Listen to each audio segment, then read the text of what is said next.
निवडणुकीच्या काळामध्ये कोणताही नेता कोणताही पक्ष हा गल्लोगल्ली फिरतच असतो, परंतु जेव्हा निवडणुका नसतात तेव्हा आपल्या गल्लीमध्ये सर्वसाधारण बहुजनांच्या, मागास घटकांच्या आणि अल्पसंख्याकांच्या वस्तीमध्ये कोणताही नेता कोणताही पक्ष सहसा येत नाही. वर्तमान परिस्थितीमध्ये नांदेड महानगरपालिकेचं कार्यकाळ संपून 2 वर्ष व्हायला आलेले आहेत आणि सगळे नगरसेवक आता माजी नगरसेवक होऊन जाऊन जे नागरी प्रश्न आहेत ते ऐकून घ्यायला कोणी वाली राहिलेला नाही आहे.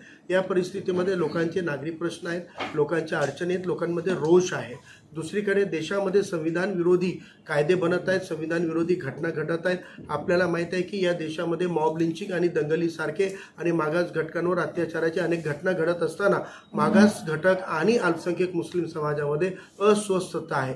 या अस्वस्थतेला कोणी ॲड्रेस करायला तयार नाही. कोणी आमच्या वसाहतीमध्ये येऊन आमच्या मुद्द्यांवर, आमच्या अजेंड्यावर, आमच्या प्रश्नावर, आमच्या विकासावर कोणी बोलायला तयार नाही. अशा परिस्थितीमध्ये तमाम बहुजन वंचितांच्या प्रश्नांना समजून घेण्यासाठी वंचित बहुजन आघाडी नांदेड महानगरच्या उत्तर आणि दक्षिण दोन्ही अध्यक्षांनी, दोन्ही कमिटीनी पुढाकार घेऊन एक जनसंवाद अभियान ठेवलेलं आहे. याची सुरुवात गुरुवारी संध्याकाळी खडकपुरा या परिसरातून उद्घाटन सभेच्या माध्यमातून होईल. शुक्रवारी सकाळी खडकपुरा ते हातई, संध्याकाळी समारोप हातईला जनसभा होईल आणि मग शनिवारी सकाळी हातईपासून करबला, मल्ल्या, मोमीनपुरा, चौफाळा, बिलालनगर, मदिनानगर, उर्दूघर, देगलूर नाका परिसर करून टायर बोर्डवर या यात्रेचा समारोप होणार आहे. आमची नांदेडच्या जनतेला अपील आहे की नांदेडच्या इतिहासामध्ये या पद्धतीचं जनसंवाद यात्रा कोणीही काढलेली नाही आहे.